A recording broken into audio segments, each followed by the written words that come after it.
बिस्मिल्लाहिर्रहमानिर्रहीम। जो आजमाइश के वक्त सब्र करते हैं वो अल्लाह ताला के बहुत करीब होते हैं, क्योंकि सब्र में शिकवा नहीं होता, सिर्फ खामोशी होती है और उस खामोशी का शोर सिर्फ खुदा को सुनाई देता है। जहाँ इज्जत, सच्चाई और खुलूस नजर आए वहाँ दोस्ती का हाथ बढ़ाओ, वरना तुम्हारी तन्हाई तुम्हारी बेहतरीन साथी है। सब्र करने वाले लोग अल्लाह ताला के पसंदीदा और बहुत करीब होते हैं, क्योंकि सब्र करने वालों की पुकार का जवाब अर्श से आता है।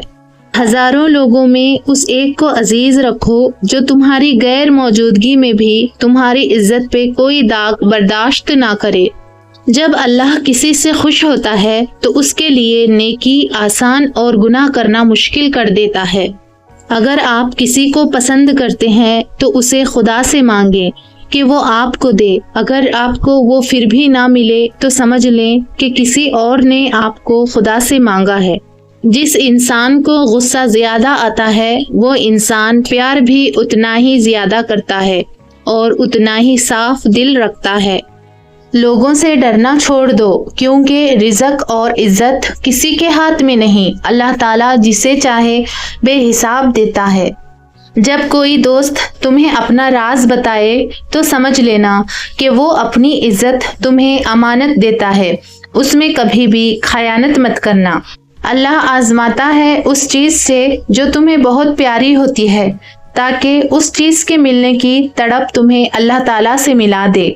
जब भी तुम चाहो कि तुम्हारी दुआ अर्श तक पहुँचे और मुस्तजाब हो जाए तो पहले अपने वालिदैन के लिए दुआ मांगा करो। जो तुमको खुशी में याद आए समझो तुम उससे मोहब्बत करते हो, और जो तुमको गम में याद आए तो समझो वो तुमसे मोहब्बत करता है। ऐसे शख्स को कभी मत गंवाना जिसके दिल में तुम्हारे लिए मोहब्बत, फिक्र और इज्जत और चाहत हो। जिंदगी की असल खूबसूरती ये नहीं कि आप कितने खुश हैं, बल्कि जिंदगी की असल खूबसूरती तो ये है कि दूसरे आपसे कितना खुश हैं। नमाज को मत छोड़ना, जिंदगी की सारी बरकत उसी में है, और अपनी नज़र की हिफाजत करना, क्योंकि गुनाह की बुनियाद यहाँ से शुरू होती है। जब दिल दुख जाए तो अल्लाह के आगे रो लिया करो, क्योंकि दर्द कितना भी हो अल्लाह ताला के आगे रोने से सुकून में बदल जाता है। जब तुम पर कोई मुश्किल आ जाए तो किसी का एहसान न लो, क्योंकि मुसीबत 4 दिन की होती है और एहसान जिंदगी भर का होता है।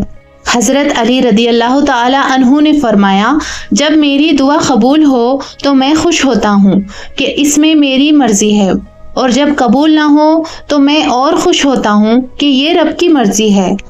खुदा के नज़दीक किसी इंसान की इज्जत जितनी ज़्यादा होती जाती है उसका इम्तिहान भी उसी कदर सख्त होता चला जाता है।